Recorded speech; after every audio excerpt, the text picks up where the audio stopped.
here, and neither side wants it to be them. Let's see how it plays out here. Golden Guardians banning out the Irelia and the Cassiopeia to start things off as TSM gets rid of Draven and gets rid of the Jace. Karth is still up. Yeah, Golden Guardians have been doing a lot more with the early game. You know, last time they fought versus TSM, they picked scaling. The Karthus and the Ezreal, two late game carries for themselves, and they kind of weathered the early storm that TSM brought. But recently, they've been trying stuff like the Draven, like the Jace, a lot more early game focus, trying to snowball. So I see TSM here adapting to how the Golden Guardians have changed over the course of this split. Well, Golden Guardians want to go ahead, grab themselves that Braum first and foremost. Has been a very powerful, very popular pick recently. We'll see Olleh on that one, able to provide some peel and some disengage as the fights break out. Yeah, Braum extremely highly prized right now because you can both protect scaling AD carries with it for lane or go for kill lanes yourself. Very good with Lucian, who is still available, even though Draven has been banned out as one of the premier lane bullies. Lucian paired with Braum is, you know, one of the #1 kill lanes to go for, especially even into support champions like Galio. You land the Braum Q, there's nothing for Galio to be able to get away from the slow and stun that usually comes pretty quick after. Yep, Galio also another champion that's very popular in support these days. He got hit with the nerf hammer over and over and over again until he was no longer really that viable in solo lanes. But they said, hey, the kid's still pretty strong. We'll throw him down into the support role. Doesn't exactly need the same economy to work there. And Lissandra also locked in now for TSM. Yeah, two really big zoning champions for a possible team fight here for TSM.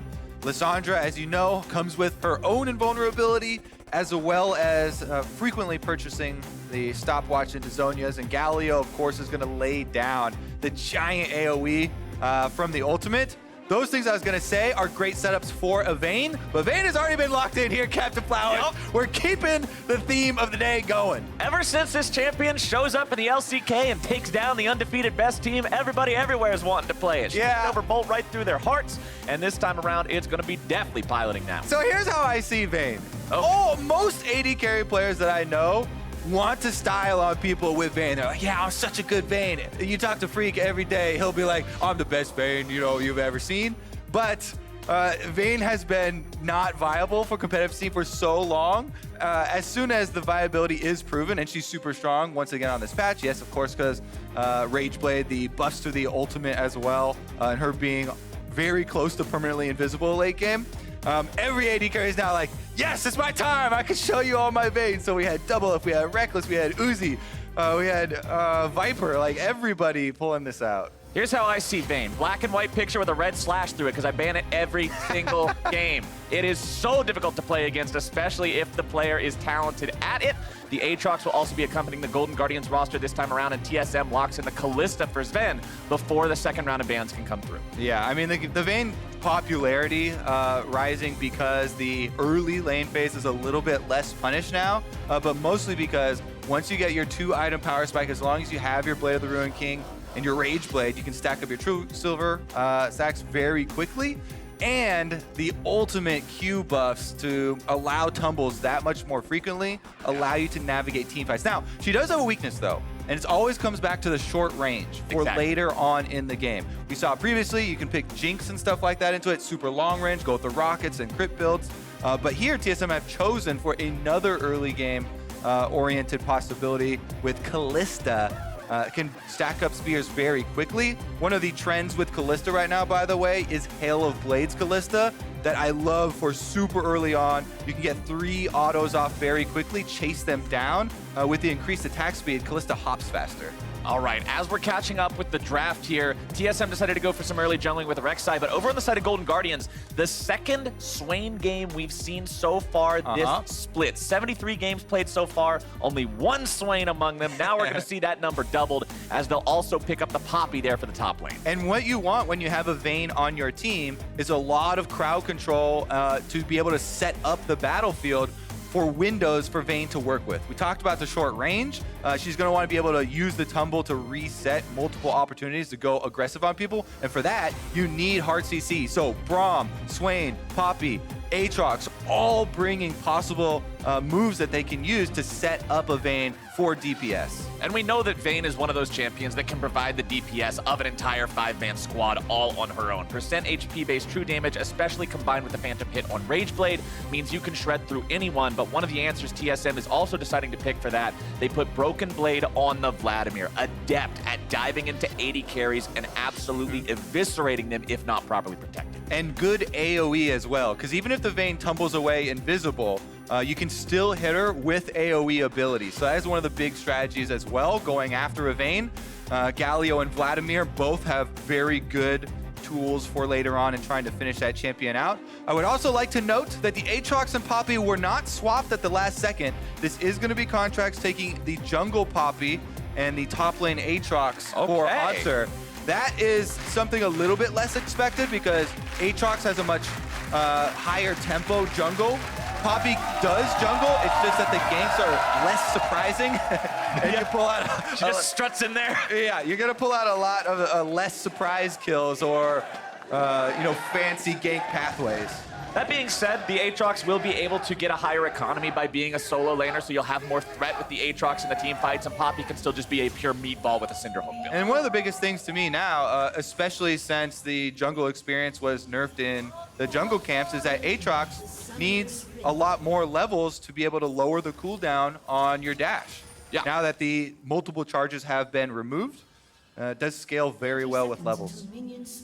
All right, on to Summoner's Rift. Remember, these two teams currently sitting in spots. TSM sitting in third, wanting to make sure they retain that spot. Golden Guardians looking like one of the teams that could possibly threaten that elite top 3 of Team Liquid, Cloud9, TSM, give them a run for their money, and this is the perfect type of a game to prove that in. They took down TSM the first time these two teams met earlier on this split, to many people's surprise, and they would love to have a regular season 2-0 record with a win here today. All right, Braum here leading the way, very good level 1 champion. Vayne can also stack up Braum Qs very quickly with the tumble, getting another auto attack, so they feinted at a possible invade, but just went for the ward in the Pixel Brush here to see Scuttle Crab routes for both junglers, and they will retreat, get a nice pull for the Poppy, who does not have a very good level 1 solo clear. You can see some fans in the audience there. All they want for the 2-year anniversary is a TSM win. We'll see if TSM can get them that anniversary present that they're longing for.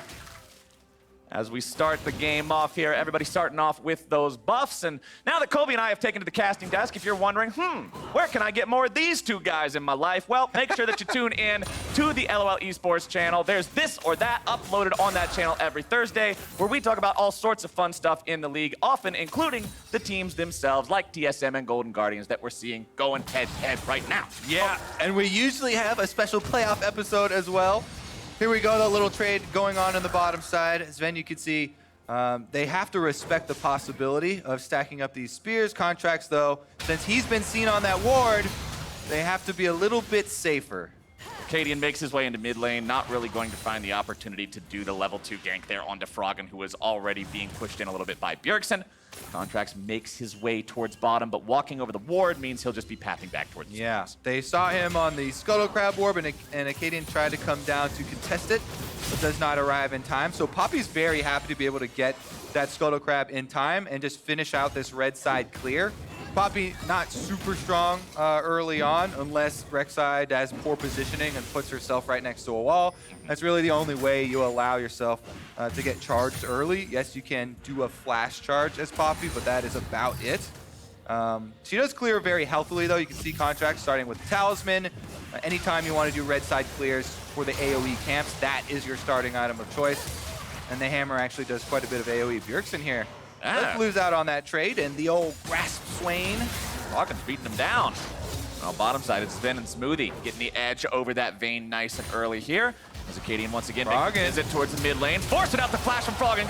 Gonna be flashes following that one up, and first blood over to Akaadian. They get him despite it. The Thrall won't do it, and that is 1-0 TSM. Akaadian has been on the war path here ever since he joined TSM. Very active in the early game.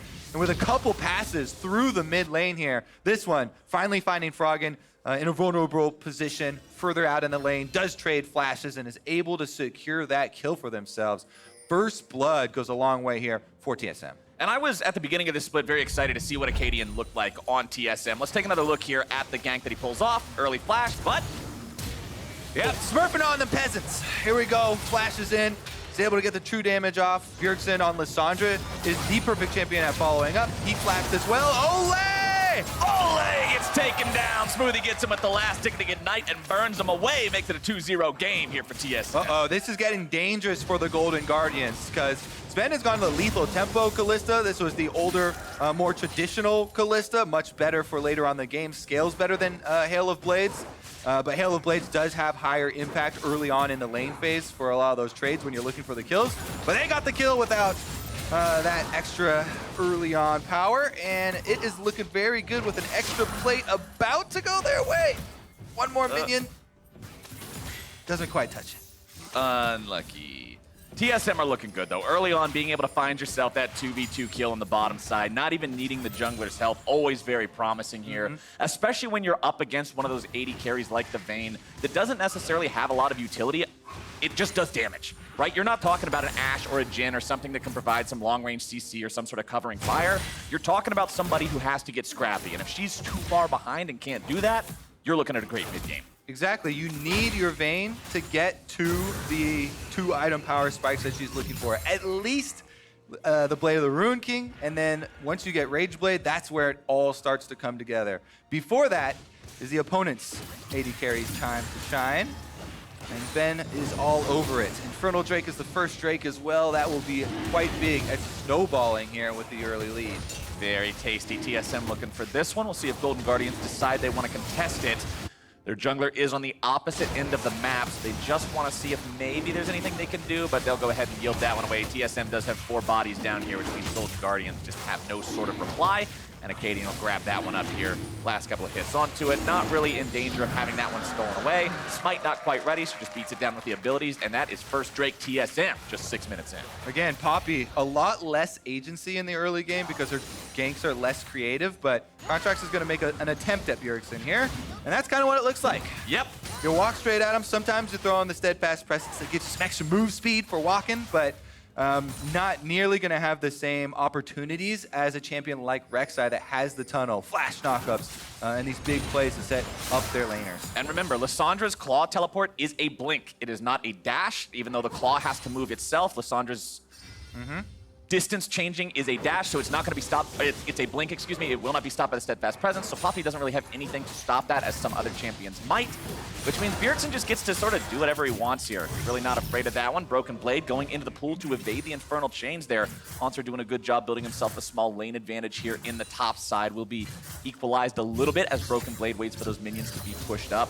But that's what you want to see if you're Golden Guardians from your Aatrox, bullying the Vlad early. Vlad is traditionally always going to be weak in lane because he's so cooldown reliant. The cooldowns are terribly long early on. You can see him going for the Fiendish Codex now. Generally, Vlad's will take Transcendence as well as the Cosmic Insight in the runes to provide even more CDR. So going to take about level 9, level 10, have those runes turn on, have the abilities hit level 5, and then Vlad will start feeling comfortable. And as we saw in the last game, oftentimes the Aatrox will look for very early Executioner's Calling when you're in a lane against a Vladimir. Very, very good item purchase. And even if you take into account the entire team here that you're looking at, the healing reduction works wonders on almost all of these champions. Rek'Sai has quite a lot of healing, the Lissandra as well. So an Executioner's Calling is not just a lane purchase in this case. And I've been very vocal in the past about criticizing players and teams who don't properly build. You're just very vocal all the time, in my experience. Well, I like to be a vocal person. If you've got a bunch of heals on the enemy team and you are not cutting those in half, you are making some goofball decisions, my friend. So I like to see those kinds of tech choices being made in matchups like that. Checking in on the bottom side, Zven still has himself about a 15 CS advantage over his opponent. Has the Longsword and Doran's Blade in inventory advantage. You can see they're about a 600 gold lead as Akaadian's showing up here in the bottom side. We'll find out that he's on top of a ward as he drops that control ward down, so doesn't want to go for anything crazy with a dive here just yet.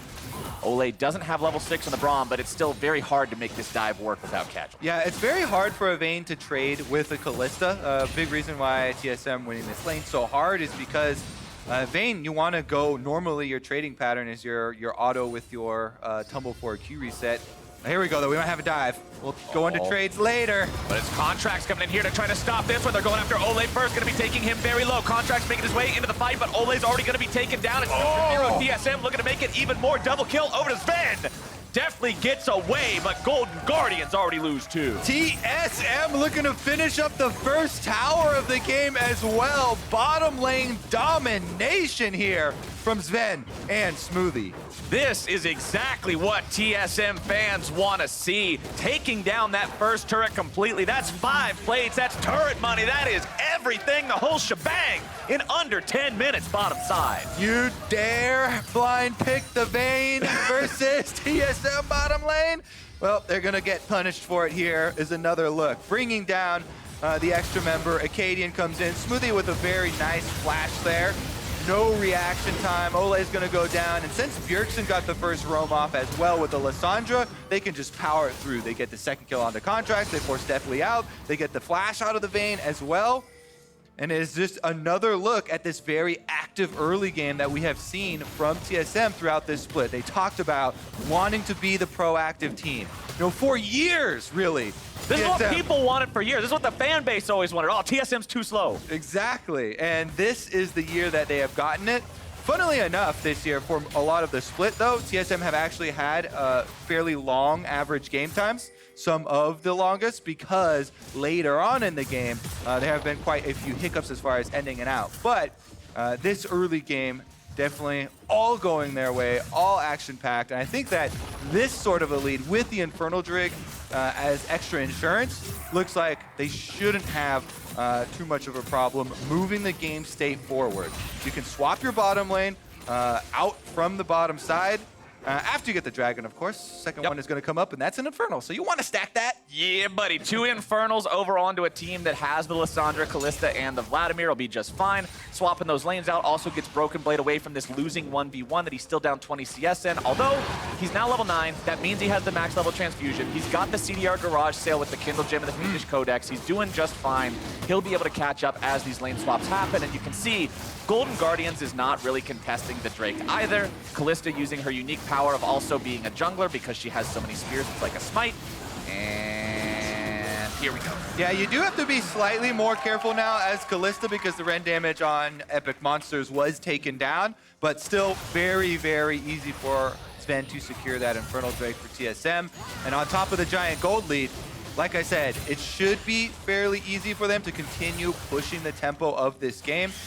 They can rotate over and keep the pressure up on the top side of the map as well. Rift Herald should be the next focus. That helps you break down the rest of these outer turrets.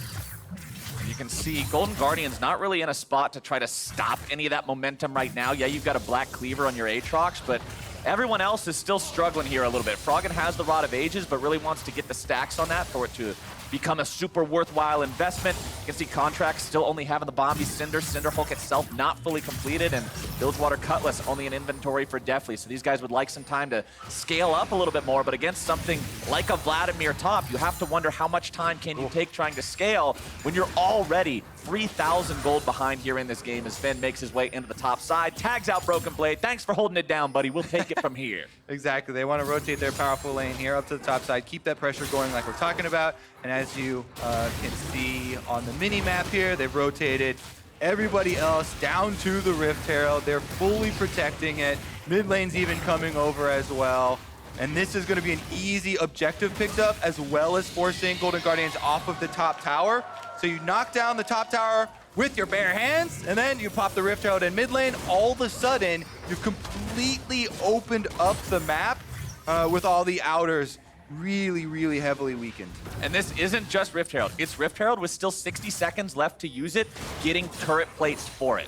Rift Herald before 14 minutes is worth a ton because Shelly's Headbutt takes off 2 plates, which is 320 gold just on its own. That is a super valuable thing to remember, especially for everyone at home in solo queue. Trying to rush that objective earlier in the game means a lot more because you get a payout. And there you go. Zven just knocks it down himself the old-fashioned way, and that means that they can use the Rift Herald here in the mid lane to finish up the last couple of plates. And that tower, once you hit this point, it's just full steam ahead. You move into the enemy jungle, place down the wards throughout the middle sections there so that nobody on the enemy team has an easy time farming any sort of gold. Worth noting, Akaadian did go back after getting the Rift Herald, so they weren't set up to be able to drop Shelly in time to get the plates. So it's an important thing to mention. It's an important thing to mention that didn't happen to happen in this game. Two games this split, TSM have killed the Rift Herald, but not picked up the Rift Herald eyeball. Now, I went back and got the eyeball this time. I went back and looked at the games. The first game is a good excuse because a fight broke out right after they picked it up. But the second game, I just kind of forgot about it.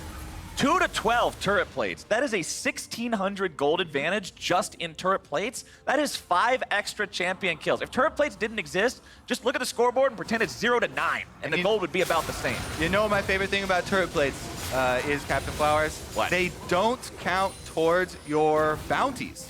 So it's a lot of money that you kind of get to evade taxes with. Yeah, exactly.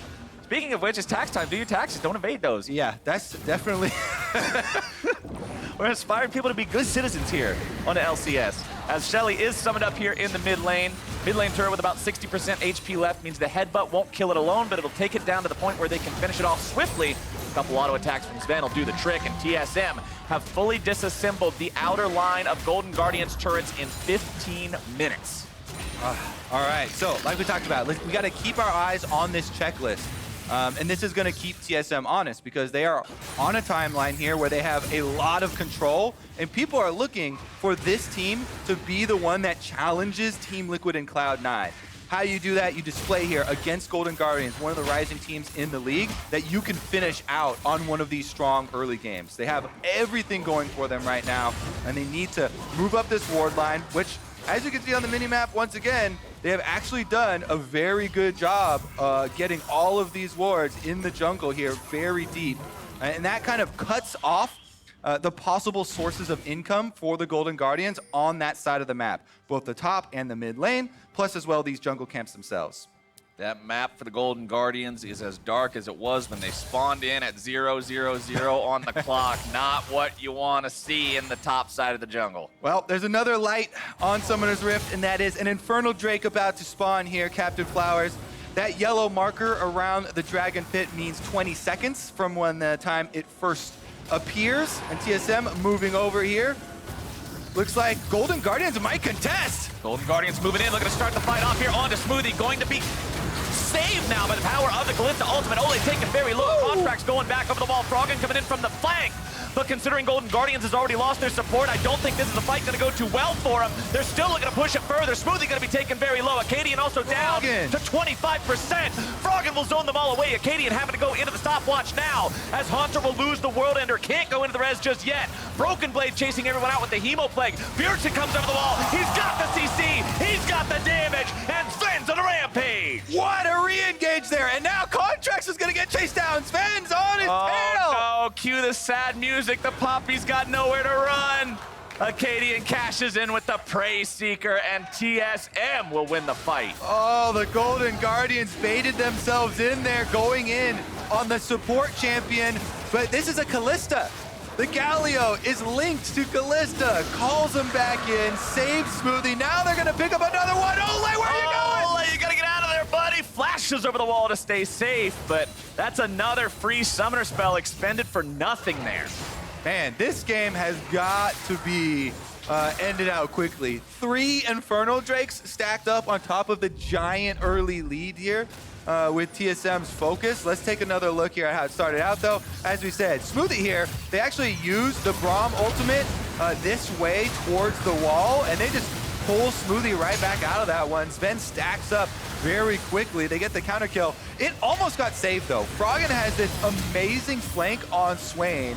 Plus, they have the double knock up there from Hauntzer's Aatrox, which kept them in place for a lot of the burst damage. Akaadian's ultimate, though, made him dodge a large burst from the Swain, so Akaadian actually not going down on the Rek'Sai. And then TSM with the re-engage. Bjergsen goes in. Lissandra still able to find the route over the back of the Dragon Pit there. Smoothie re-engages on the Galio ultimate behind him. They pick up the extra kill.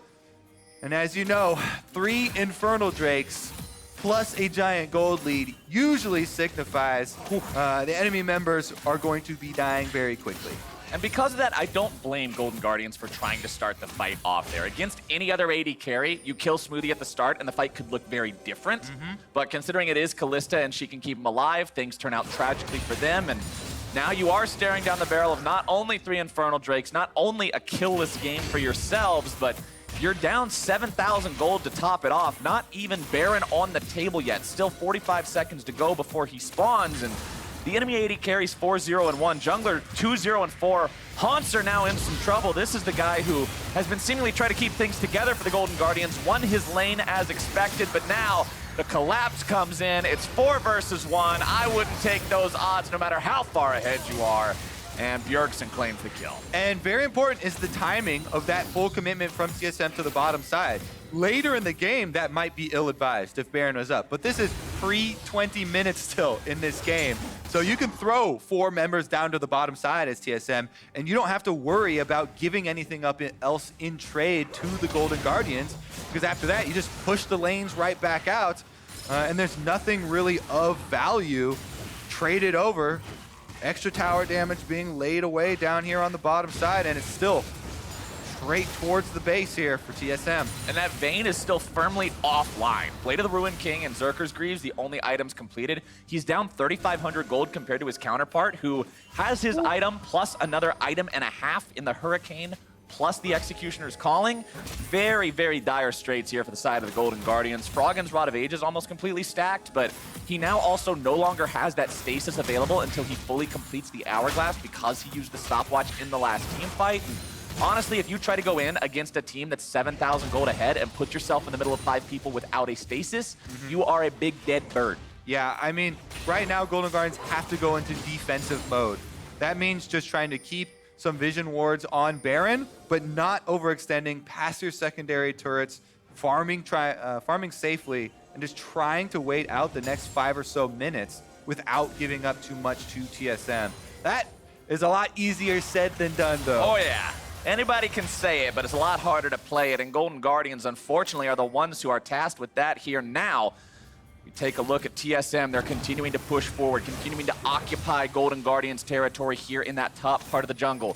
You can see some Golden Guardians wards down in the TSM side, but unfortunately, Kobe, I don't think they're going to be on that part of the map here for a while. Definitely not likely. At the moment, we have a role swap here where solo laners pushing on the side for both TSM members. Contractz is looking at a possible play in mid lane, but that is ill-advised because they lost track of Akaadian and Bjergsen from the top side. It's going to be very hard to pull off. Bjergsen throws the claw over the wall, but now TSM are going to be initiated on. Contractz coming in, looking to start things off here, going on to that enemy support. Smoothie going to be in some trouble. Akaadian already kills off the enemy jungler, and once again, Fate's Call keeps Smoothie out of trouble. Yep, they're just going to be able to eject him back to the top side here. Nobody going down. Plus, actually, the jungler's dead. They're actually going for a re-engage. Yeah, Contract's already down. It means TSM has the numbers advantage. Why not go ahead and take that, turn it into something amazing, as Deftly's taken down. The Rek'Sai ultimate guarantees it. 4 dead bodies on the side of Golden Guardians means TSM can finally go after the Baron now that he has spawned. Yeah, I was like, wait a second, nobody from TSM went down, but Golden Guardians pushing up, and they're down a member. Now it's going to be definite Baron picked up, and that has got to be the way to end this game. 22.5 minutes, Captain Flowers.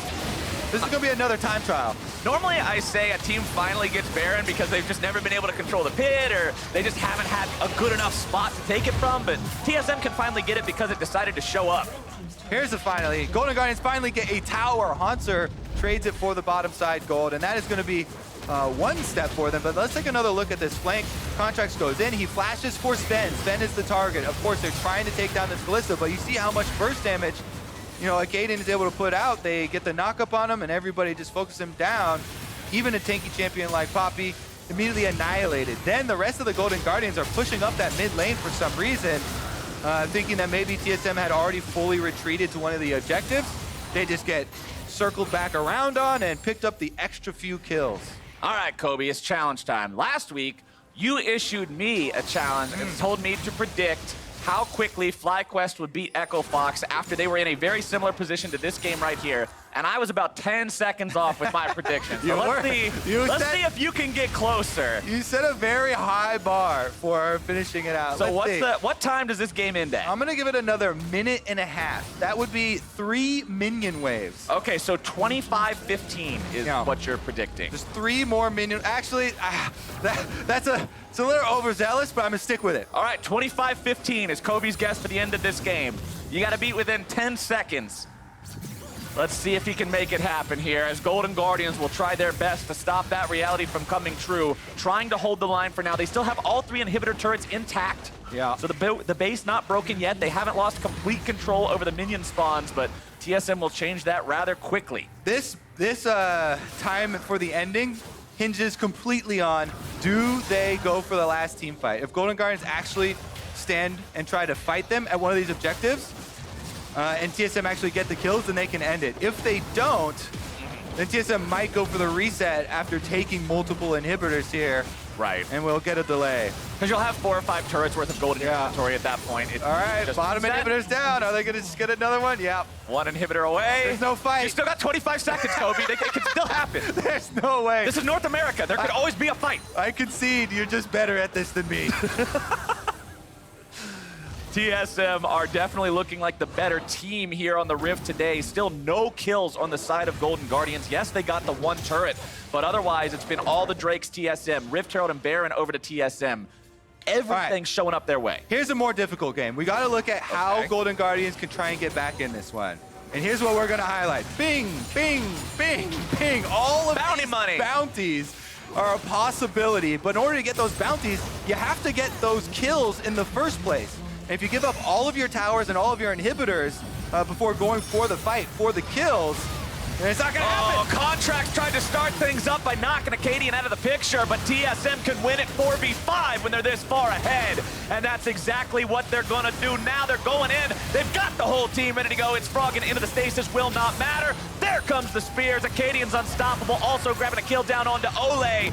Deftly and Hauntzer, the last 2 left alive, and Hauntzer now stands alone. Broken Blade just waiting it out, throws out the tides of blood, does not care, and that will be game for TSM. 26 minutes in, they'll take their revenge on the Golden Guardians and maintain firm control over 3rd place. TSM now 8 wins out of their last 9 games. What a run it has been in the second half of the season. Looking good here. Team Solomid giving up a single kill over the course of that game there at the very, very end. Akaadian finally falls. But what a showing from this team. Akaadian making the play happen in mid for the first blood. Then bottom side, Zven and Smoothie with the 2v2 outplay to get themselves rolling, and it just never stopped. Yeah, TSM punishing that early Vayne pick very heavily and making it look easy as well. They make it look easy, and they also completely stop anything Golden Guardians could have done. I think back to the 3rd Elemental Drake fight, where it could have been an initial pick onto Smoothie, but Zven is always right there. He keeps Smoothie safe every single time. They chuck him right back in there and say, all right, the aggro's dropped, go back.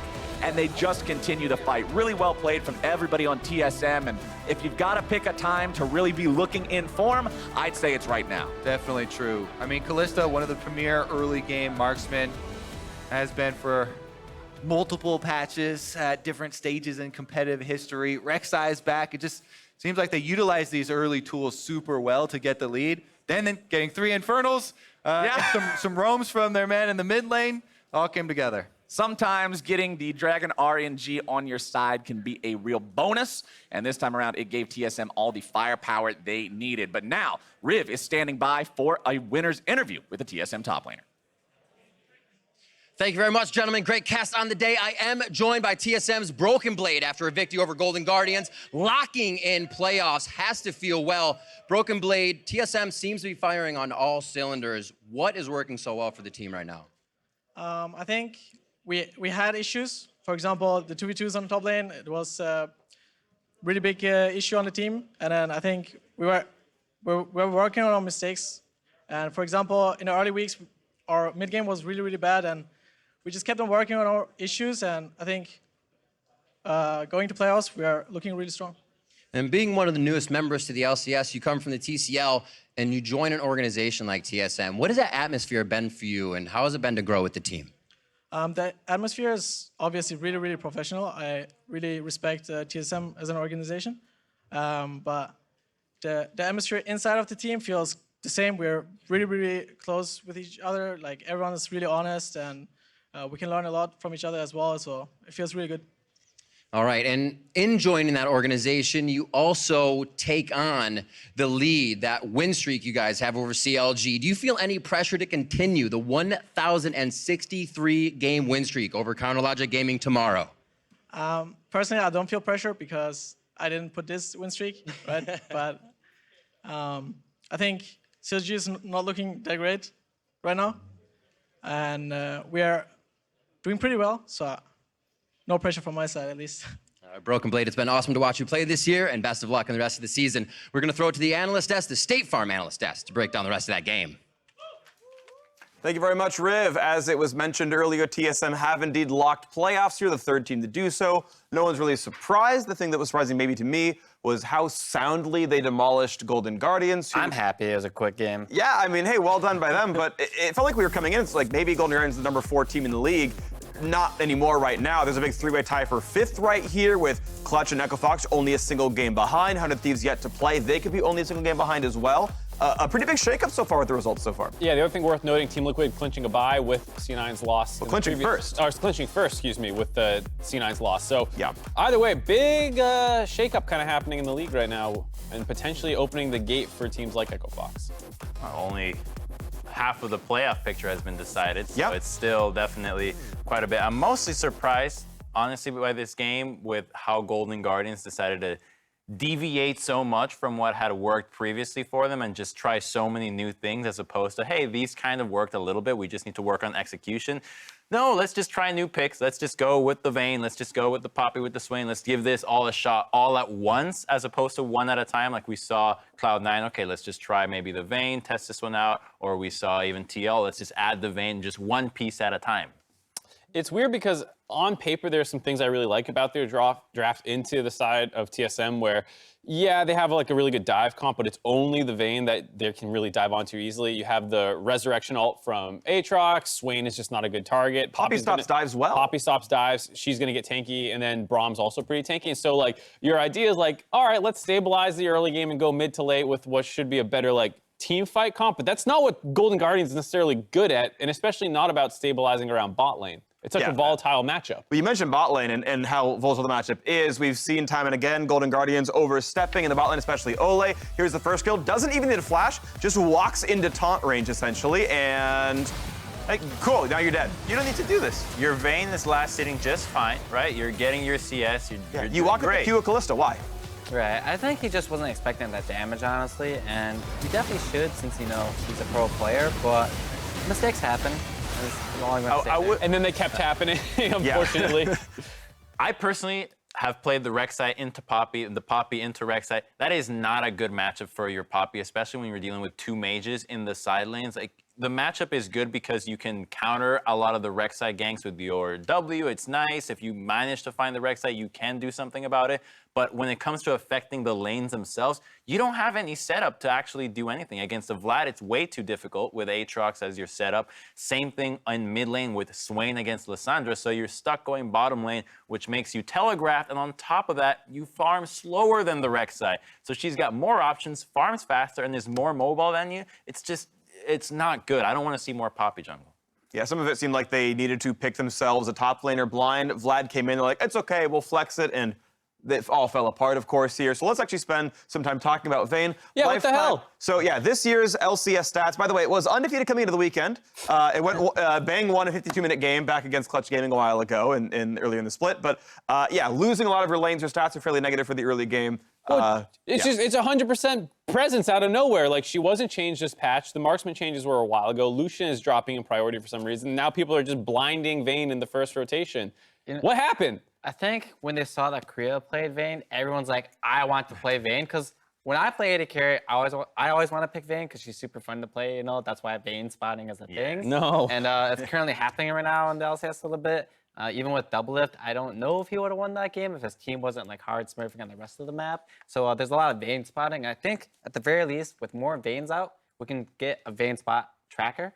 Yeah, I mean, pull these stats up again, because we're talking about like some weaker bot lane teams playing, and you have like, I think it was 20% forward percentage, so you're almost always pushed in, huge negative CSD. Like, when you pick this champ, you're saying I'm sacking bot lane, basically, unless like you're an immaculate player. And even then, Doublelift almost got slammed that game that we saw. Well, he did get slammed. He was like 0-3, couldn't play the game. To be fair, it was 3v2 against him. Like, But that's because it's Vayne. You're gonna get 3v2'd when you play Vayne. Happened again this game. And so like, I don't know why people are suddenly putting such high priority on this, especially when they don't feel prepared with it. Remember that one of the weaknesses before this crazy week of Vayne is that it doesn't matter what items you're hitting, you don't have wave clear. Your abilities are not wave clear, so you're always stuck last hitting. The other team can push, rotate, and you're stuck under tower till you used to go static shift to try to wave clear. There's just no way to fix that issue that Vayne has. Well, some random stats to throw out here. Globally, sorry, I should say in the top 5 leagues, LMS, LEC, LCK, LPL, and us, she had a 10% presence across the spring split.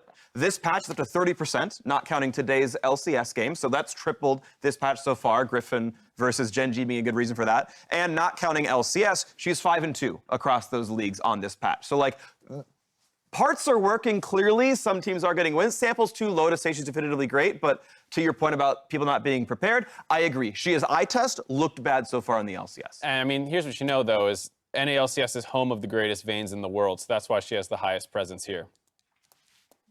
Fact. Perfect. After the break, FlyQuest Night of Thieves will duke it out. Meet us here for Game 5 when we return.